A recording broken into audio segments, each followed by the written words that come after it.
at 11:43 a.m., August 18th, 1940. Over the English Channel, his fuel gauge was already lying. Oberleutnant Karl-Heinz Schnell had been in the air for 41 minutes. His Messerschmitt Bf-109E4 sat at 6,200 meters, throttle steady, oxygen mask cold and tight against his face. Below him, a loose formation of Heinkel. Her 111 bombers lumbered toward the English coast like iron cattle walking into a slaughterhouse. His job was simple. Stay close. Don't break formation. Protect the bombers at all costs.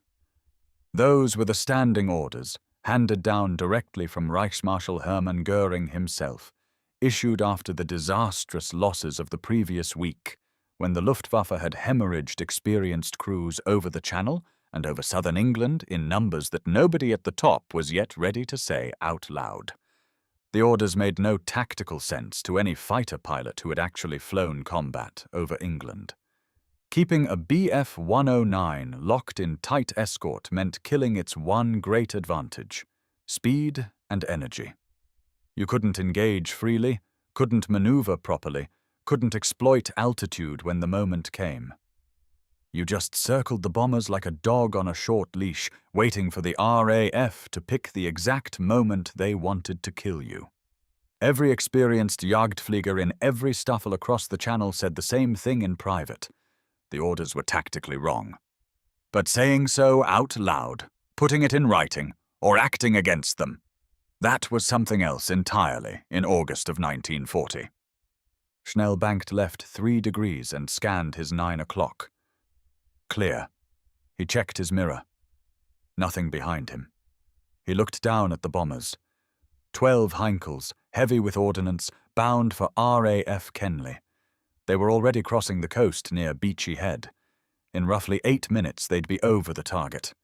He could hear the radio traffic, clipped, controlled, the voices of men trying to sound calm while running numbers they didn't like. Fuel consumption, altitude margins, distance to the nearest friendly airfield. Numbers that kept getting worse the longer you sat there and added them up. Then someone called it out.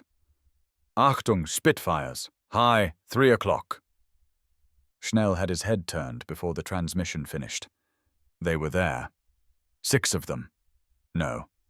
603 Squadron, though he didn't know that, diving from approximately 8,000 meters in a tight echelon starboard formation, sun directly behind them, perfectly positioned. A textbook bounce. Whoever led that section had chosen the angle with precision. They weren't going for the 109s first. They were going straight for the bombers, right through the escort, because the escort was tied to the formation and couldn't react fast enough to stop it. Standard doctrine, Göring's doctrine, said hold position. Stay with the Heinkels. Do not chase. Do not extend. Schnell keyed his radio. Forming on Heinkel lead. Hold tight, everyone. His wingman, Feldwebel Ernst Bauer, acknowledged immediately. 2 other 109s in the section acknowledged. 4 voices, 4 aircraft, all doing exactly what the orders required. But Schnell wasn't watching the Heinkels anymore. He was running the geometry. The Spitfires were going to hit the lead bomber in approximately 40 seconds. The angle was too steep, the closure speed too high, and his section was positioned too far left to intercept if they maintained escort position. He ran the calculation the way pilots do, not with paper, not with equations, with his eyes and his gut and 4 years of accumulated flying instinct. If he held station, the lead Heinkel was dead. Possibly 2 of them. The Spitfires would be through the formation and climbing away before the escort could react at all. 30 seconds. He made the decision. Braking right. Follow me. He didn't wait for confirmation. He hauled the stick hard right and pulled, feeding in left rudder, the Daimler-Benz screaming as he pushed the throttle to the wall. The horizon tilted past 45 degrees. Bauer followed instantly. Good man. Always did. No hesitation. The other 2 took half a second longer, but they came. 4 Bf-109s climbing hard into the intercept, cutting across the Spitfire's approach angle at a combined closing speed of over 700 kilometers per hour. He was burning fuel he did not have. He understood that with complete clarity. 14 minutes of usable combat range, maybe less at this power setting. The English coast was already behind him. Going home meant flying back over open water, and if he took damage or ran dry over the channel, the water temperature in August would give him roughly 15 minutes before the cold made all further decisions on his behalf. None of that mattered in the next 20 seconds. The Spitfires saw him coming. The lead pilot, Flight Lieutenant Davies, as Schnell would discover much later through a post-war account, broke his attack and turned hard into the incoming 109s. The clean bounce collapsed. The formation scattered. The Heinkels kept flying, untouched, the crews almost certainly unaware of how close they had just come to going down over the English coast, with a full bomb load still aboard. Schnell found himself in a turning fight at 7,000 meters with a Spitfire Mark I doing things that still surprised German pilots, even after weeks of sustained combat over southern England. The Spitfire could turn inside a 109 at low and medium speeds, tighter radius, more responsive low-speed handling, a pilot's aircraft in the truest sense. The 109 was faster in a dive, better in a zoom climb, superior in the vertical. But right here, at reduced throttle in a sustained horizontal turn, Schnell was slowly losing angle, degree by degree, second by second. He had to change the geometry before he ran out of both. He rolled inverted and pushed, negative G, the fuel-injected Daimler-Benz holding power through the pushover where a carbureted Merlin engine would cut out and cough. That was the one card the 109 held in close combat. The Spitfire couldn't follow cleanly through negative G maneuvers without losing power. He went straight down, 500 meters in under 4 seconds, then pulled hard into a climbing reversal and came back up through the inside of the Spitfire's turn radius. The Spitfire filled his gun sight for approximately 1.4 seconds. He fired. Both 20mm cannons, both 7.9 2mm machine guns. He saw strikes walk across the left wing route. Bright flashes, then smoke, then a thin dark trail beginning to pull behind the aircraft. The Spitfire rolled right and dove away northeast. He didn't chase. No fuel for it.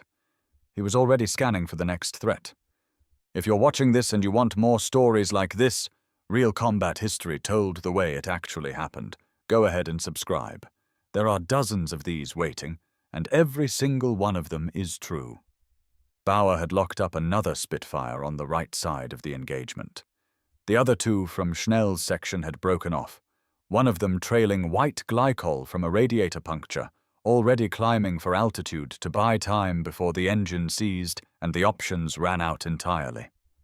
The radio was full of voices, German and occasional RAF traffic bleeding across frequencies.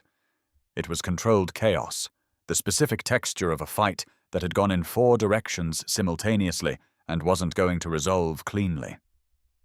Schnell looked at his fuel gauge. 14 minutes.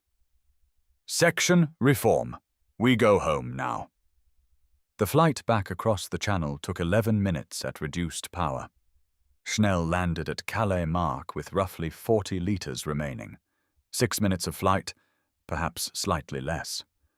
The ground crew chief walked up to the aircraft, checked the gauge through the cockpit glass, and said nothing. He had seen that number before. He had seen lower. The debrief started 30 minutes later in a requisitioned farmhouse that smelled of old hay and engine oil. Schnell reported it factually. He had broken escort position to intercept an incoming attack on the bomber formation. The lead Heinkel had not been hit. 2 Spitfires had been damaged, his own claim and Bauer's. 109 from his section had diverted with engine trouble, the pilot safe on the ground at an auxiliary strip near the coast. He presented it cleanly, without justification, without apology. The way you present a report when you know exactly what it contains and exactly how it's going to land. The Staffelkapitän, Major Werner Gross, listened to the entire account without expression. He was 34 years old, a veteran of the Spanish Civil War, a man who had been flying fighters since before Schnell had finished school. He understood perfectly what had happened in the air. He also understood perfectly what the orders said.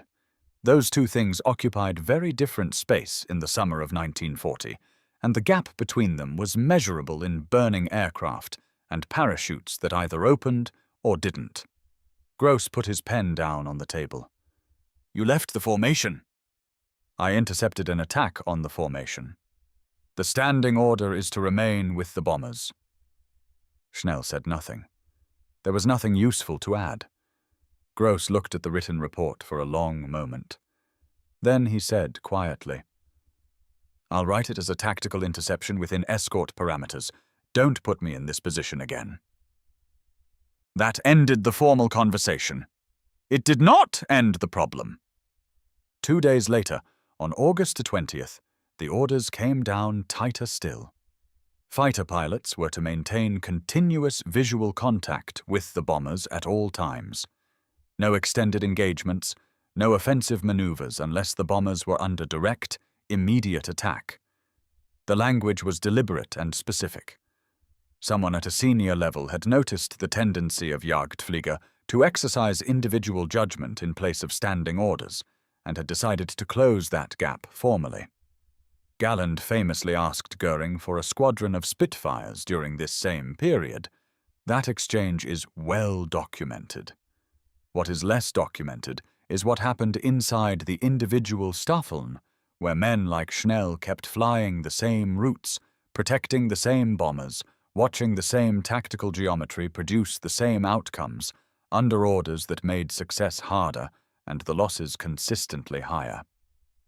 Schnell flew 9 more escort missions across the following 3 weeks. On the third one, he held position when the geometry said, "Break." The threat wasn't immediate enough under the new parameters to justify the decision. The Spitfires hit the trailing Heinkel instead of the lead. The bomber went down trailing fire over the Kent countryside below him. He watched it lose altitude in a shallow turning descent, slower than it should have been, the way an aircraft descends when the crew is still fighting it rather than abandoning it. He counted the parachutes. 2, out of a crew of 5. He held position on the 4th mission too, and the 5th. On the 6th, he broke formation again. This time there was no Gross to manage the paperwork. The report went up the chain unfiltered and came back with a formal written reprimand attached. Not a court-martial, not removal from operations, but a permanent entry in his service record with explicit language stating that further violations would result in immediate reassignment to ground duty. He was 26 years old and had been flying since he was 17. Ground duty was not something he could process rationally at that age, or emotionally, or in any terms that made sense when you had spent nearly a decade building toward the cockpit as the only place that felt correct. He accepted the reprimand the way soldiers accept institutional punishment, formally, without visible reaction, and then moved on and kept flying. But something changed. Not immediately, not in any way visible from the outside. It changed something interior. The nature of the questions he turned over during the long, quiet stretches of cross-channel transit, when there was nothing to do but hold altitude and watch the grey water far below, and think about the orders and who had written them and what they were designed to accomplish against what they were actually accomplishing every single day. He wasn't political. He had never been political. Most of the Jagdflieger weren't. They were technicians of violence in the most precise sense, men who cared about the aircraft and the craft, and the particular loyalty that forms between people who face death alongside each other daily. Politics was something that happened in buildings, in speeches, in the language of men who had never watched a fuel gauge approach empty over open water. But the orders were coming from those buildings, and men were dying because of them. And Schnell now had a piece of paper in his file that said he was the one with the problem. By mid-September, the battle had shifted again. The Luftwaffe turned from targeting RAF airfields to targeting London directly. The 109s, already operating at the absolute limit of their effective combat range, were now flying further inland, burning their fuel margin just reaching the city, which meant turning back before the bombers completed their runs. The bombers absorbed catastrophic losses over London without fighter cover during the final approach. The intelligence reports said the RAF was broken. They were wrong. The Heinkel crews flying that final unescorted stretch over England knew they were wrong in the most unambiguous way possible. Schnell watched it happen from 7,000 meters on September 15th. What history would later name Battle of Britain Day. Low on fuel again, unable to follow the formation further inland, forced to turn west and leave the Heinkels to continue south toward London, while Hurricane and Spitfire squadrons climbed from multiple directions below him. He counted 9 contrail signatures rising from the English countryside. 9 separate intercepts already forming. He turned west. He left them. He landed. He ate. He slept 4 hours and flew again the next morning. He kept flying through October as the campaign exhausted itself, as the losses compounded past sustainable numbers, and as Operation Sea Lion was quietly and indefinitely postponed without anyone in the Staffeln being formally told that the strategic picture had changed. Pilots don't see those decisions. They see what the cockpit shows them, and what the mess conversations reveal, and what the shrinking pilot and aircraft count around them confirms without anyone needing to say it directly. By November 1940, Schnell's tally stood at 11 confirmed kills and 3 probables. He had been shot up badly twice, once requiring a wheels-up landing at Calais that wrote off the aircraft completely. He had the reprimand in his file. He had the memory of that Heinkel descending through smoke over Kent on the day he followed the orders precisely as written. Both things existed at the same time. That was the part he could never fully resolve. In 1943, he transferred to the Eastern Front. He survived the war, barely. Shot down by Soviet anti-aircraft fire over Ukraine in early 1945, he walked out of the wreckage with a fractured wrist and a concussion, spent the final weeks of the conflict in a field hospital, and was taken prisoner by American forces near Munich in April 1945. He was released in 1947 and went home to a Germany that no longer existed in the form he had grown up inside. He never talked publicly about the war in any meaningful way. A handful of recorded interviews across the 1960s and 1970s, mostly technical, the handling differences between the Bf-109E and F models, the tactical evolution of escort doctrine, weather patterns over the Channel in summer. He talked about Bauer, who had also survived. He mentioned several others by name who hadn't, briefly, without elaboration. But in 1971, a West German aviation historian named Dieter Hoffmann sat with him for a long recorded session on Luftwaffe fighter tactics, and near the very end, Hoffmann asked him directly about the reprimand, about August 1940, about breaking formation. Schnell was quiet for a long moment. Then he said, and this is the line that stayed in Hoffmann's published notes. The orders were wrong, and I knew they were wrong, and I followed them anyway most of the time because I was afraid of what would happen if I did not. That is not a story I am proud of, but it is the honest one. He paused long enough that Hoffmann noted it in the transcript. The times I broke them. I am not certain those were courage. Perhaps they were selfishness. I could not stand to watch the thing happen and do nothing. But that is not the same as being brave. That is simply being unable to be still while something preventable is occurring directly in front of you. He died in 1984, aged 70. His logbook, 1,247 total flight hours, 312 combat sorties, was donated to a regional aviation museum in Bavaria, where it sits in a glass case beside a photograph of him standing next to a Bf-109 somewhere in northern France, squinting into summer light, looking approximately 25 years old, and completely certain he understands what is coming next. He didn't. Nobody around him did either. That is what history consistently gets wrong about the men who lived through it. They weren't navigating a story whose shape they could see. They were making decisions at the speed of a diving aircraft, with incomplete information and instruments they couldn't fully trust, under orders written by men who had never sat at 7,000 meters watching the geometry turn against them in real time. Some of those decisions were right. Some were wrong. Most were both at once, depending on what you were counting, and from exactly where you were standing when you did it. Schnell counted the parachutes.